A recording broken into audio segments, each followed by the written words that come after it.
Alors bonjour à vous, on va continuer notre travail. On a des études qui se suivent les unes les autres, qui s'accrochent les unes aux autres et qui nous permettent de construire un édifice cohérent. On va continuer aujourd'hui. La dernière fois, on a parlé de la justification. Cette fois-ci, on va reprendre quelques textes qui sont en rapport avec la sanctification pour nous mettre les idées bien claires sur ce processus-là. Tu veux prier avec nous, s'il te plaît? Oui. Merci Seigneur pour l'occasion que nous avons pour être ensemble ici. Et on vous remercie pour votre parole qui nous éclaircit beaucoup de sujets. On vous demande d'être avec nous maintenant. Aide-nous à comprendre et à être capable aussi d'appliquer toutes les choses qu'on apprend. Et on vous demande toutes ces choses-là au nom de Jésus. Amen. Amen. Merci bien.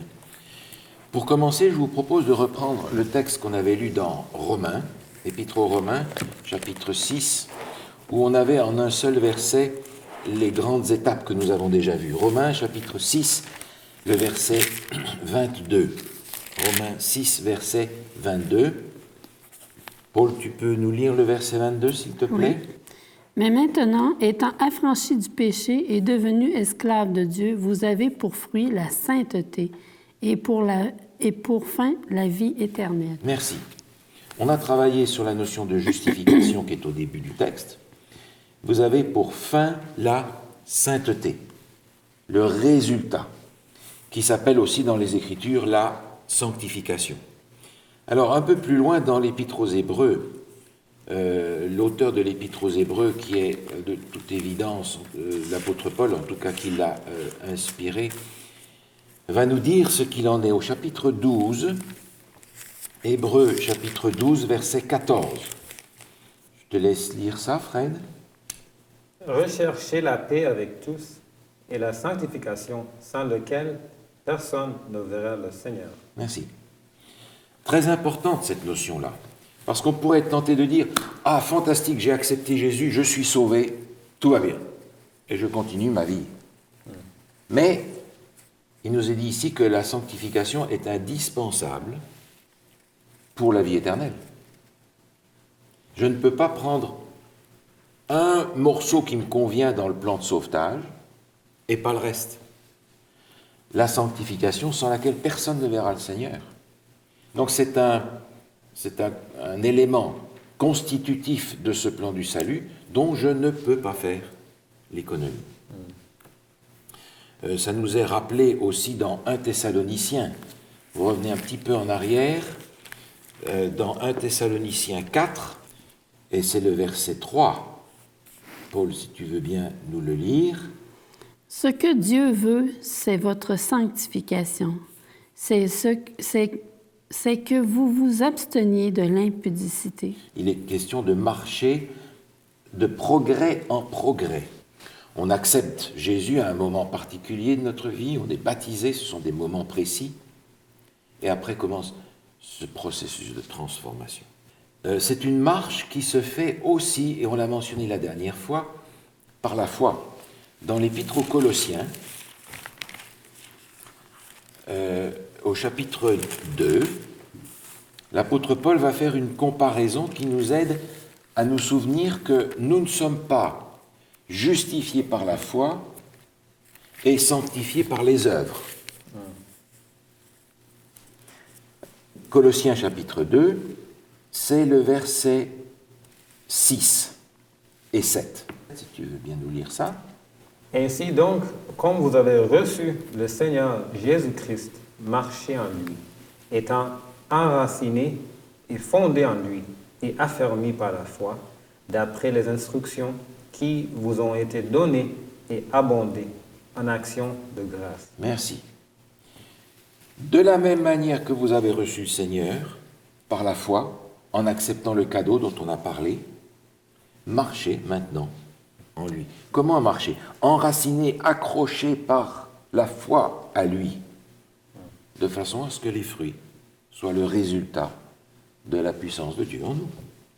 De la même manière que vous avez accepté Jésus par la foi, justification, acceptez maintenant aujourd'hui de marcher aussi par la foi en lui, Parce que la transformation, c'est lui qui va la faire. On avait d'ailleurs vu la dernière fois ce texte dans 1 Thessaloniciens, où on était invité à être irréprochable pour le jour de Christ. Avec le verset suivant, celui qui vous a appelé est fidèle, et c'est lui qui le fera.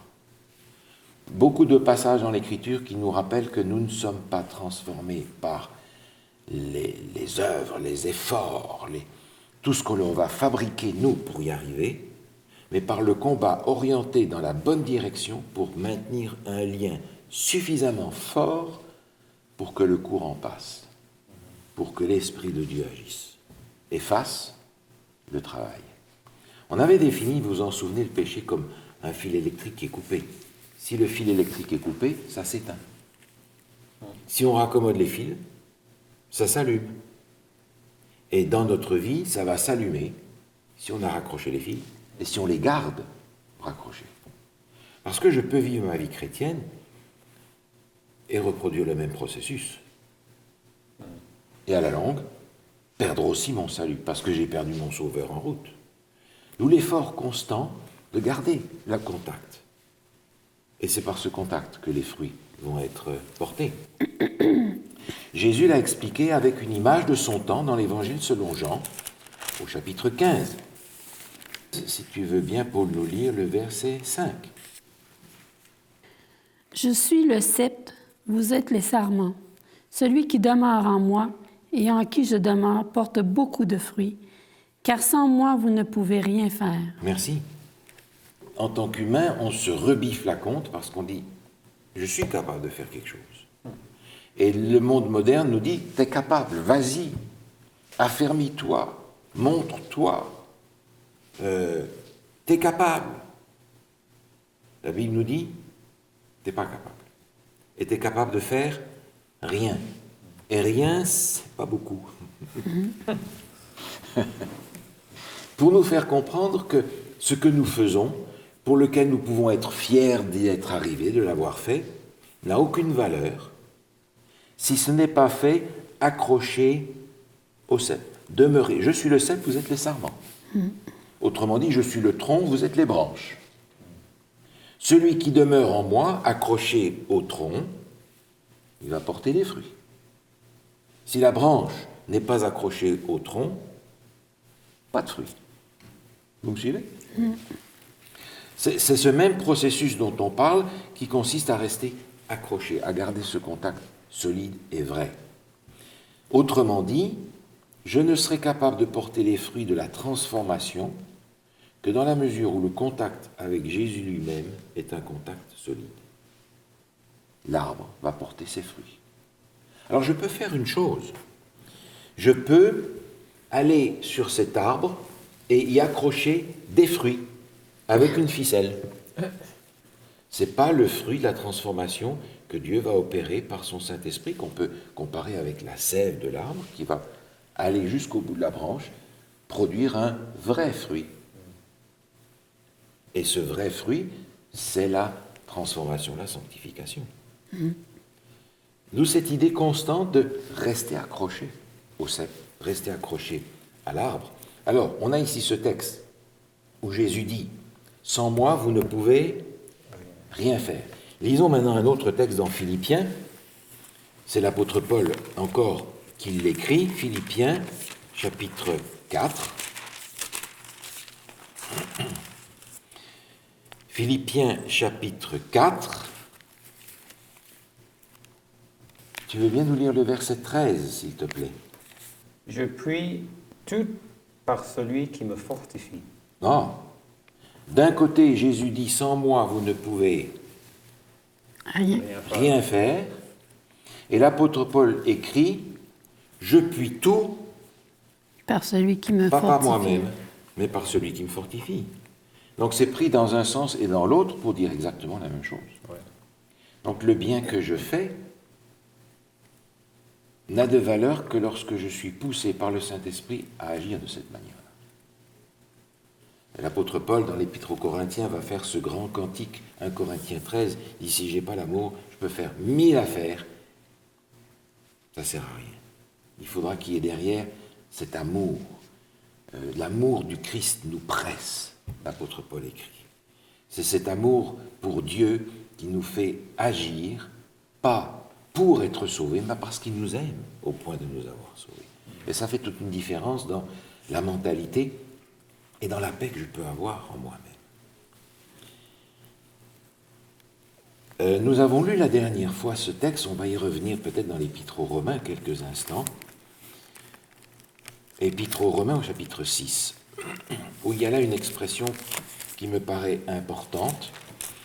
Il était question là du baptême, de l'acceptation de Jésus, de mourir avec lui. On va simplement relire le verset 4, si tu veux nous lire le verset 4, Paul. Nous avons donc été ensevelis avec lui par le baptême en sa mort, afin que comme Christ est ressuscité des morts par la gloire du Père, de même nous aussi nous marchions en nouveauté de vie. En nouveauté de vie. Parce que nous sommes morts et ressuscités en Jésus-Christ, alors nous vivons une vie nouvelle.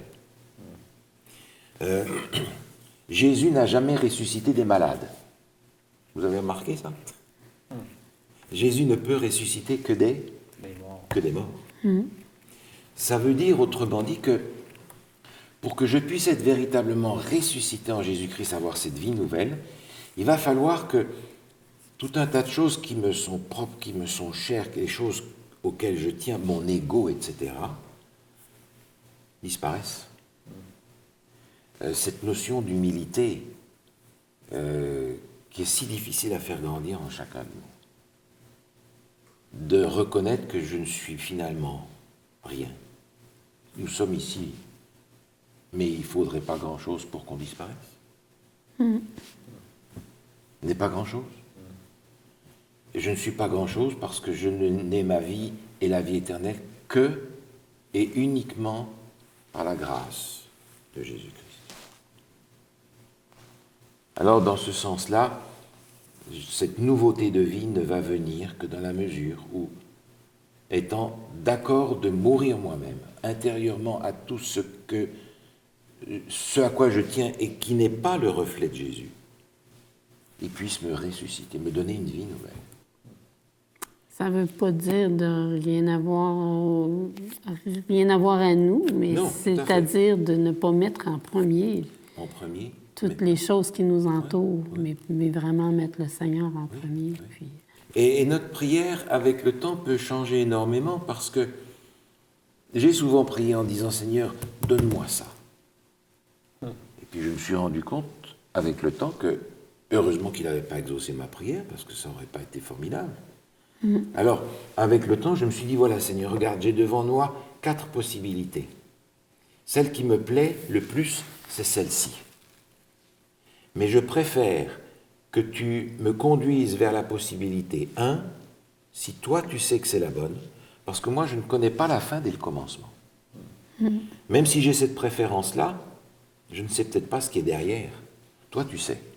Donc je préfère ton choix, là où tu me conduis, et si tu vois que ce que je préfère n'est pas bon, ferme la porte. Ferme cette porte, pour que je n'y aille pas.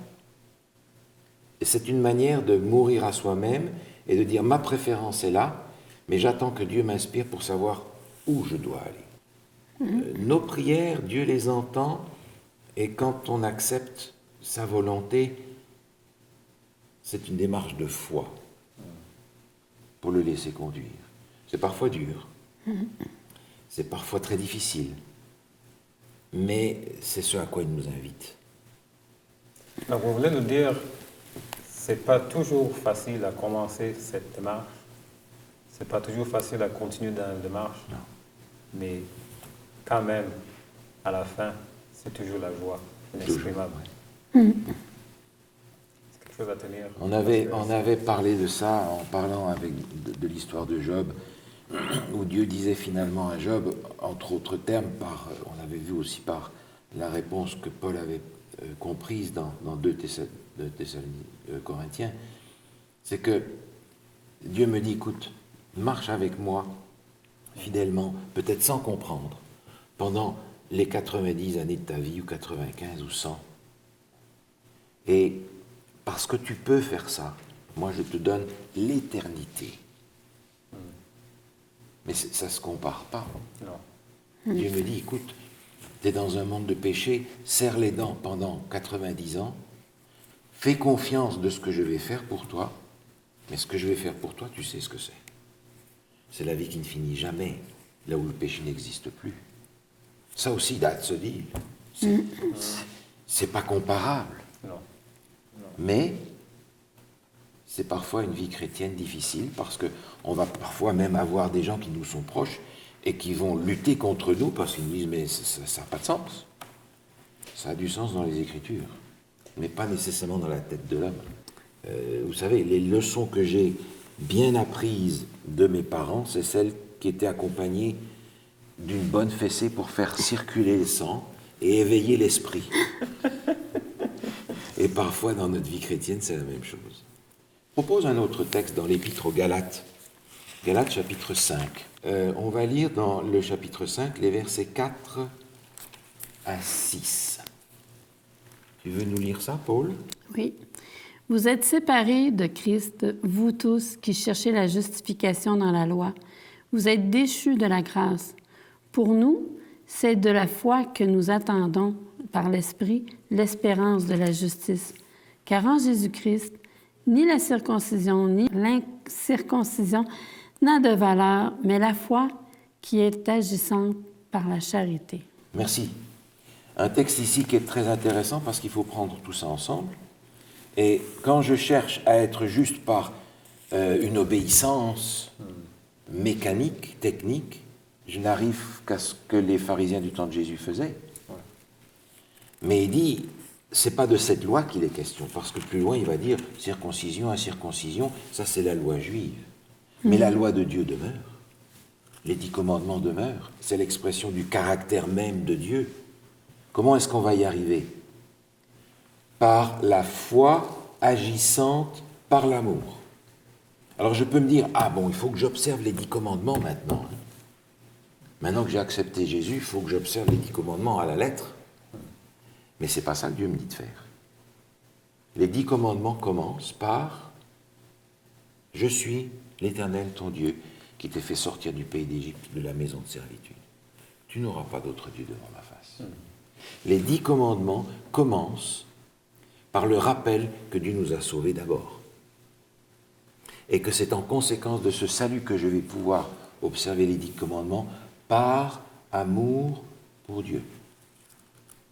Si c'est pour une autre raison, ça n'a aucune valeur. Aucune valeur. Dans le même chapitre, un peu plus loin, au verset 16, il y a cette formule, Galates chapitre 5, verset 16, où l'apôtre Paul dit « Marchez selon l'esprit, et vous n'accomplirez pas les désirs de la chair. » Animé du Saint-Esprit, l'action va se produire en moi. C'est la transformation dont on parle. Pour rester dans la même épître aux Galates, au chapitre 2, l'apôtre Paul a aussi là une formule très forte. Au verset 20, si tu veux nous lire, Galates 2, verset 20. J'ai été crucifié avec Christ, et si je vis, ce n'est plus moi qui vis, c'est Christ qui vit en moi. Si je vis maintenant dans la chair, je vis dans la foi au Fils de Dieu, qui m'a aimé et qui s'est livré lui-même pour moi. Merci. J'ai été crucifié avec Christ. J'ai accepté d'abandonner tout ce qui est une entrave dans ma relation avec Christ. Mais aujourd'hui, l'apôtre Paul dit, ce n'est plus moi qui vis, c'est Christ qui vit en moi. Et quand on réalise ça, Fred, on a cette joie et cette paix dont on parlait tout à l'heure, qui ne va pas nous empêcher de pleurer dans les épreuves, mais qui ouvre cette perspective extraordinaire, qui est une promesse de Dieu que l'on a dans Jean, chapitre 14, où il est dit, Jésus dit à ses disciples, je ne vais pas venir vous laisser orphelins, je vais venir, le Père et moi, je vais venir à vous. Comment? Par l'action du Saint-Esprit. Et c'est à partir de là que notre vie, tout d'un coup, prend une dimension différente, où nos goûts vont changer, nos valeurs vont changer. Ce qui pour nous est important va perdre sa valeur parce qu'on a devant nous quelque chose d'infiniment plus valable et important à mettre dans notre perspective d'avenir. La sanctification, par la foi, c'est ce développement dont on a parlé qui est nécessaire, qui est important parce qu'il fait partie de l'ensemble du plan que Dieu a mis en place pour nous permettre d'arriver à la glorification, à la vie éternelle. C'est une marche avec Dieu, c'est un parcours de tous les jours, c'est une réévaluation de nos priorités, de ce qui pour nous est important. Et c'est progressivement la manière dont nous pouvons suivre ses traces et lui ressembler. La prière est très importante là-dedans. Et c'est par la prière que je vais, par la foi, recevoir ce que Dieu veut me donner. Je me réjouis de ce que le Seigneur accomplisse ça en moi. J'ai envie de lui dire, dépêche-toi, mais il me répond, mais dépêche-toi d'ouvrir la porte. C'est finalement ça. Pour que le Seigneur, lorsqu'il revient, soit vraiment celui que nous attendons, que nous avons côtoyé tous les jours, à qui nous avons parlé tous les jours dans la prière, qui a répondu dans notre vie de mille et une manières. Nous sommes dans cet apprentissage. Et finalement, on avait lu ce texte où Jean disait « Vous avez la vie éternelle ». Parce que nous sommes déjà dans cet apprentissage de la vie éternelle, que l'on passe par la mort ou pas, ça continuera de la même manière. Alors on va prier que le Seigneur nous accorde d'être pleinement ouverts à son influence et à sa transformation. Seigneur notre Dieu, nous avons besoin de toi parce que sans toi nous ne pouvons rien faire. Et nous nous en sommes rendus compte, Seigneur, combien de fois nous avons couru tout seuls pour pouvoir faire nous-mêmes comme les enfants qui veulent se débrouiller tout seuls et qui tombent et que leur père doit venir prendre dans ses bras pour les consoler. Tu as fait ça souvent, Seigneur. Et nous voudrions que tu nous apprennes à marcher dans tes traces, à chercher auprès de toi cette présence, à nous ouvrir à l'action de ton Saint-Esprit et à marcher dans une vie nouvelle, différente. Cette vie nouvelle qui nous épargne toutes les misères et les difficultés que le monde place souvent sur notre chemin, avec une nouvelle perspective, la perspective de la vie éternelle avec Jésus, dans un monde reconstitué et recréé selon le plan originel que nous avons perdu. Merci Seigneur pour ce plan du salut. Merci pour cette patience que tu as envers nous. Merci pour Jésus, notre divin Sauveur. En son nom nous te prions. Amen. Amen. Merci bien. À la prochaine fois.